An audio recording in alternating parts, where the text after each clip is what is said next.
Sure. Here's the corrected version of the script with grammatical mistakes fixed while keeping the structure and wording as close to the original as possible.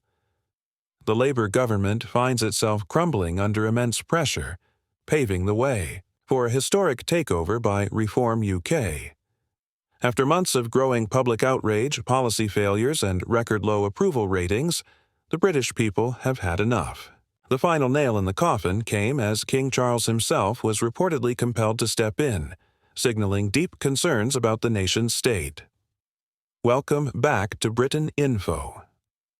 Meanwhile, Nigel Farage and Reform have surged ahead, capitalizing on Labour's catastrophic downfall, sending shockwaves through the political establishment and leaving Keir Starmer reeling.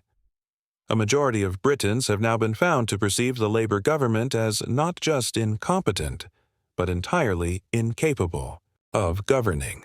The situation has escalated to an unprecedented level, forcing many within Labour's own ranks to question Starmer's leadership.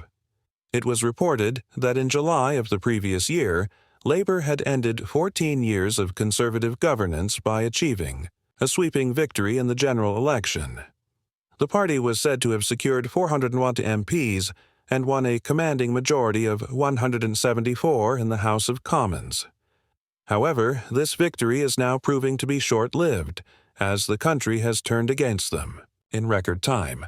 Although Labour was noted to have secured this majority with just 35% of the vote, the lowest national vote share ever attained by a single-party government, it was observed that the party, along with Prime Minister Keir Starmer, had nevertheless secured a 5-year term in office with a parliamentary majority deemed large enough.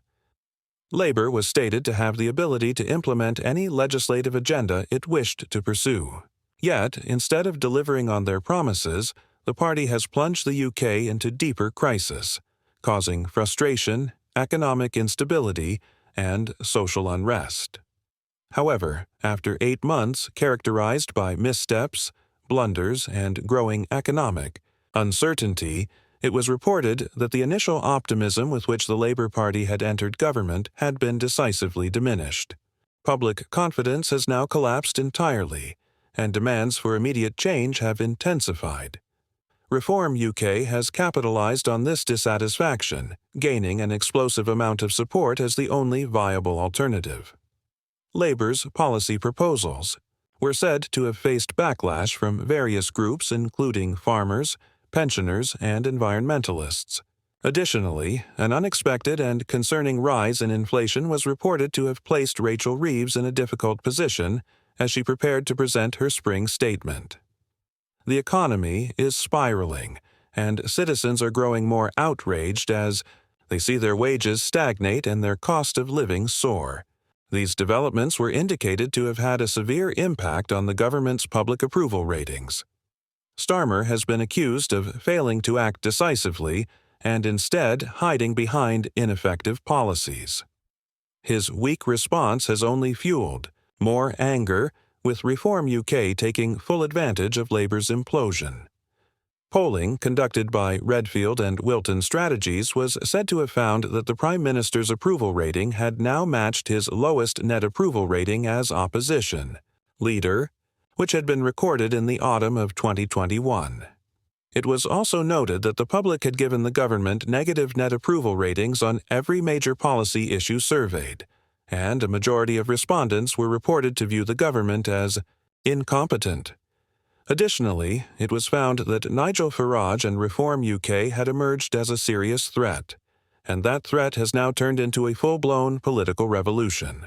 In the final poll conducted before the election, Keir Starmer was said to have had a net approval rating of plus 9%, with 41% of Britons reportedly approving of his job performance since becoming Labour leader, while 32% were said to have disapproved. However, after 8 months in office as Prime Minister, Starmer was reported to have a net approval rating of minus 18%, with only 30% of voters said to approve of his performance, whereas 48% were stated to disapprove. This drastic decline has all but sealed Labour's fate. Meanwhile, Rachel Reeves, who was serving as Chancellor of the Exchequer, was reported to have even lower ratings, with only 23% of Britons said to approve of her performance, while 48% were indicated to disapprove, leading to a net approval rating of -25%. Her economic policies have been described as reckless and directionless, further sinking Labour's credibility. The Labour government's overall performance was also stated to have received a harsh assessment from the public. This was today's important update. We want to make it clear that our videos do not contain any kind of misinformation. Our only goal is to deliver true and verified news to you. If you enjoyed the video, please like, share your thoughts in the comments, and don't forget to subscribe to the Britain Info channel. Thank you. Let me know if you'd like a version optimized for video narration or subtitles.